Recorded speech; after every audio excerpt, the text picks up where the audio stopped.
Prantsusmaa lahtised on Pariisis käimas ja sellega kaasneb midagi, mida tennisefännid teavad olevat peaaegu vältimatu. Nimelt väljakul toimuv närvivapustus. Reketid purustatakse, tekivad vaidlused kohtunikega ja emotsioonid purskuvad välja täisstaadionite ees. Alates Daniil Medvedevi plahvatuslikust vihapurskest kuni Daniel Altmaieri reketi tribüünidele löömiseni tennisest pole kunagi puudunud halb käitumine. Kuid nende esile tõstetud vihapursete taga peitub suurem arutelu selle üle, kuidas sportlasi hinnatakse ja kas mehi ja naisi koheldakse samade standardite järgi. See on arutelu, mis kerkib ikka ja jälle esile. Serena Williams väitis kuulsalt, et teda karistati 2018. aasta USA lahtiste finaalis karmimalt kui meesmängijaid. Elise Cornet tekitas samal aastal pahameelt, kui sai reeglite rikkumise eest karistada, kuna vahetas väljakul särki samal ajal, kui meesmängijad tegid seda pidevalt. Ja hiljuti kritiseeris Ons Jabeur Prantsusmaa lahtisi selle eest, et naisi jäeti korduvalt kõrvale parima vaataja-ajaga õhtustest mängudest. Ja Madridi lahtised sattusid seksismi süüdistuste alla pärast seda, kui naiste paarismängu finalistidel keelati auhinnatseremoonial kõned, mida meestele võimaldati. Ja nüüd on Roland Garrosol puhkenud uus skandaal pärast seda, kui üks mängija sai trahvi, kuna ütles, et mängu peaks kohtunikuna juhtima mees. Meiega liitub nüüd doktor Sofia Solomon, Ben Gurioni ülikooli spordidiplomaatia keskuse teadlane.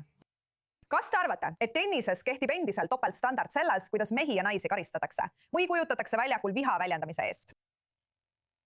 Ilmselgelt ja see ei kehti ainult tennise kohta. Ma mõtlen, et see seostub ka teie eelmise teemaga, kus mingil põhjusel meestel lubatakse näidata suuremat vägivaldsust või vihapurskeid, aga naistel lihtsalt ei lubata seda. Ja ausalt öeldes see on veelgi absurdsem, kui me mõtleme soolisele kallutatusele. Me mõtleme feministlikule võitlusele. Naisi peetakse alati emotsionaalsemateks või nendeks, kes ei suuda oma emotsioone kontrollida. Ja siin näeme, et mitte ainult ei suuda nad oma emotsioone kontrollida, vaid kui nad seda ei tee, täpselt nagu mehedki, siis neid ikkagi ei kohelda võrdselt.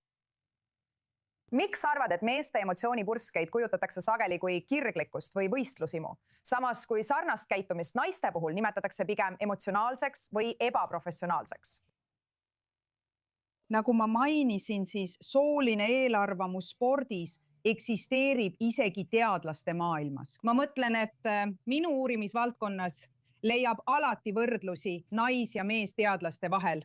Aga see on enamat kui lihtsalt see. Üldiselt peame meeles pidama, et sport liigub kahe, ütleme, võib-olla vastandliku äärmuse vahelisel jätkuval teljel. Üks neist on ratsionalism, kõrged standardid, mille järgime professionaalsuse kõrgeid nõudeid ning peame hoidma mängu millegi sellisena, mida saab kvantifitseerida ja seetõttu peame oma käitumist kontrollima. Ja siis teine äärmus on liiga emotsionaalne olemine.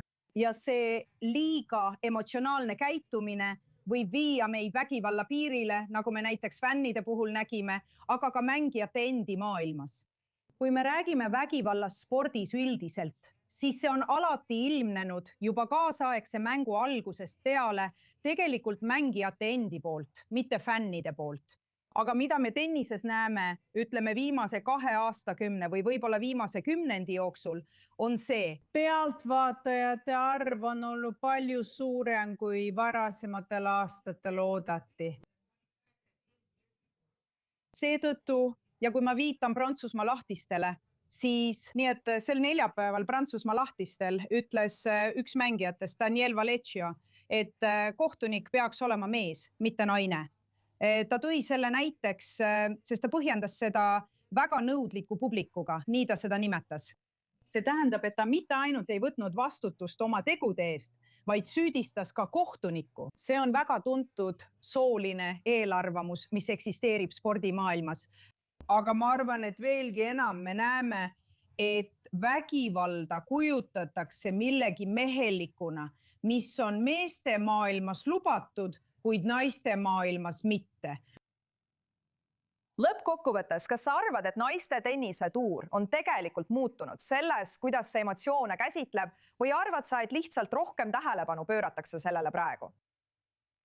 Täpselt. Ma arvan, et viimane on täpsem, sest meil kõigil on emotsioonid. Ma mõtlen, et see ei oma tähtsust.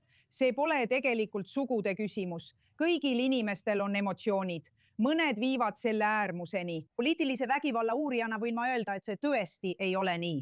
See on sootu vägivald võib avalduda igasugustes vormides. Aga kuna pealtvaatajate arv on kasvanud ja mängijatelt oodatakse rohkem, jah, et olla konkurentsivõimelisemad, tead mis. Kui me selle peale mõtleme, siis miks me ei vihasta rock-kontsertidel muusiku peale, kes laval oma, ma ei tea, kitarri puruks lööb. Aga spordis ootame me midagi muud.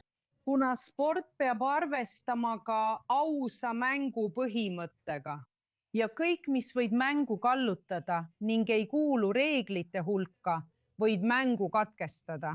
Ja ma arvan, et üks komponent, mis viimastel aastatel on muutunud üha silmapaistvamaks, on pealtvaatajate roll. Ja kuna see muutub suuremaks, on mängijad suurema surve all, et paremini esineda, saada paremaid statistilisi tulemusi ja olla kõrgemal positsioonil. See on ka küsimus sellest, et äkitselt saada kuulsuseks. Äkitselt ei mängi sa enam vaid mõne tuhande pealtvaataja ees, vaid sind jälgitakse sotsiaalmeedias miljonite pealtvaatajate poolt üle kogu maailma. Ma arvan, et see on surve hulk, mis on pandud mängijatele endile. Aga võib-olla ka see, et naised hakkavad endale lubama olla loomulikumad. Ja ma ei arva, et see oleks kriitikaallikas, vaid võib-olla lõpuks sugudevaheline võrdlus. Hästi, suur tänu, et meiega liitusite. Oli huvitav kuulda teie arvamust, doktor Sofia Solomon. Aitäh, et mind kutsusite.